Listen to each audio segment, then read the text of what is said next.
प्रणाम। ओम नमः शिवाय। या देवी सर्वभूतेषु मातृरूपेण संस्थिता नमस्तस्यै नमस्तस्यै नमस्तस्यै नमो नमः। दोस्तों, आपको और आपके परिवार को नवरात्रों की हार्दिक शुभकामनाएं। जैसा कि इस वीडियो में मैंने आपको बताया 9 दिन माँ को क्या भोग लगाएं जिससे माँ प्रसन्न होकर आपको सुख, समृद्धि, ऐश्वर्य तथा और आरोग्य प्रदान करें। दोस्तों देखिए, पहला जो नवरात्रा है वो है माँ शैलपुत्री का। माँ शैलपुत्री हिमालय पर्वत की पुत्री हैं और इनकी साधना करने से मूलाधार चक्र जागृत होता है। जो साधक सभी प्रकार की सिद्धियाँ स्वतः ही प्राप्त करना चाहते हैं उन्हें माँ शैलपुत्री की उपासना करनी चाहिए। माँ शैलपुत्री का वाहन है वृषभ। इन्हें गाय का घी भोग लगाना चाहिए तथा उनसे बनी हुई वस्तुओं का आप भोग लगा सकते हैं। माँ शैलपुत्री को गाय का घी भोग लगाने से आपको निरोगी काया मिलती है, यानी स्वस्थ काया मिलती है। कहते हैं ना, पहला सुख निरोगी काया।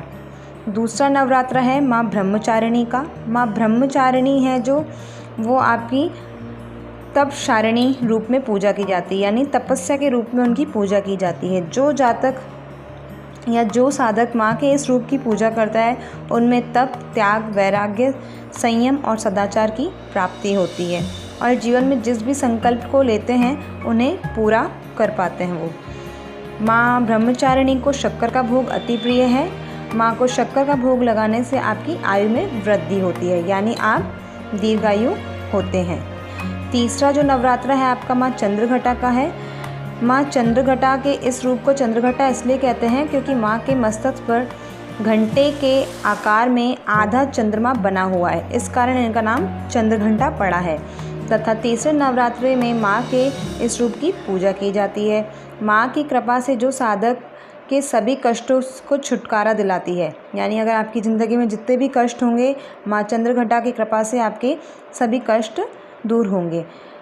ये माँ, इन माँ को आप अगर चंद्रघंटा माँ को आप दूध का भोग लगाते हैं, गाय के दूध का भोग लगाते हैं तो इन्हें वह अति प्रिय है। ऐसा करने से आपके दुखों से मुक्ति मिलती है और आपको सुख शांति की प्राप्ति होती है। चौथा नवरात्रा है माँ कुष्मांडा का। माँ कुष्मांडा अपने उदर से ब्रह्मांड को उत्पन्न करने वाली कही जाती हैं। इनकी पूजा नवरात्रि के चौथे दिन पे की जाती है। इनकी आराधना करने से भक्तों के सभी प्रकार के रोग कष्ट दूर हो जाते हैं तथा साधकों को माँ की भक्ति के साथ साथ ही आयु, यश और बल की प्राप्ति हो जाती है। माँ को भोग में मालपुए अति प्रिय हैं। यदि आप माँ को भोग में मालपुए लगाते हैं तो आपके मन में शांति आती है तथा आपके निर्णय लेने की क्षमता बढ़ जाती है। पांचवा नवरात्र है आपका स्कंद माता का। माँ स्कंद माता को आदि शक्ति माँ दुर्गा का ही स्वरूप ही कहा जाता है। कुमार कार्तिकेय की माता होने के कारण इनका नाम स्कंद माता पड़ा। इनकी पूजा करने वाले साधक संसार में सभी सुखों को भोगते हुए अंत में मोक्ष पद को प्राप्त होते हैं। उनके जीवन में किसी प्रकार की वस्तु का कोई अभाव नहीं रहता है। इन्हें पद्मासना देवी भी कहा जाता है तथा माँ को केले का भोग अति प्रिय है। देखिए दोस्तों, अगर आप माँ को केले का भोग लगाते हैं तो माँ जो है आपके शरीर में, आपके व्यक्तित्व में, आपके व्यवहार में एक आकर्षण पैदा करती है जिसमें समाज में आपकी प्रतिष्ठा बढ़ती है तथा आपका हर कार्य बहुत ही सरलतापूर्वक हो जाता है। दोस्तों, इसके बाद जो आता है आपका माँ कात्यायनी। माँ कात्यायनी की पूजा तपस्या से प्रसन्न होकर आदि शक्ति माँ दुर्गा ने उन्हें घर में पुत्री के रूप में जन्म लिया था, यानी इन माँ को हम पुत्री के रूप में पूजा जाता है।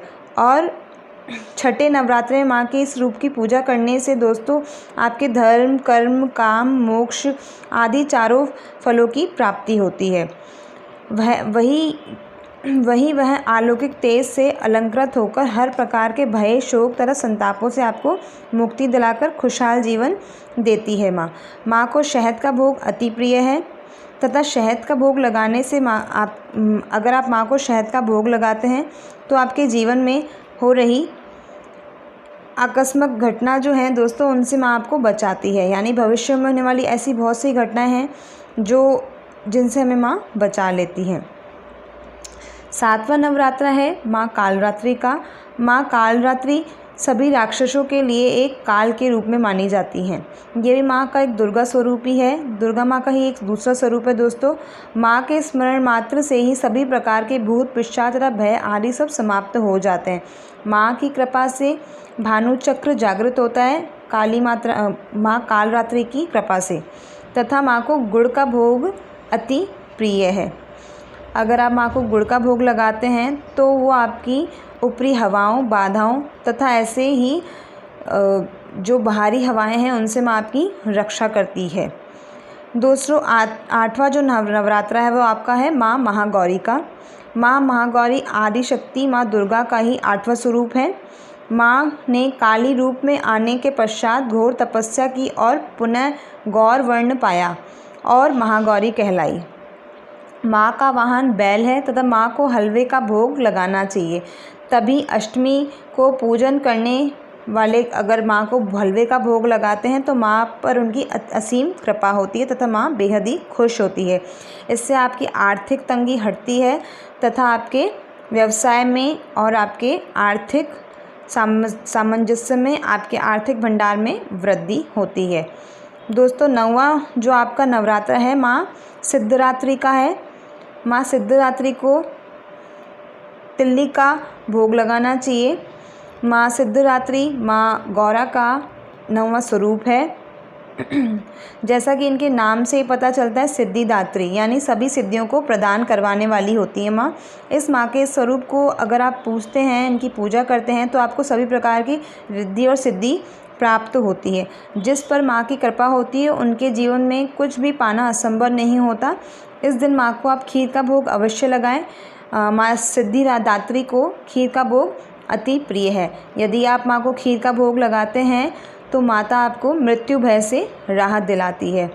दोस्तों देखिए नवरात्रि आ रही है तो आपको और आपके परिवार को मेरी ओर से नवरात्रि की हार्दिक शुभकामनाएं। प्रणाम। ओम नमः शिवाय।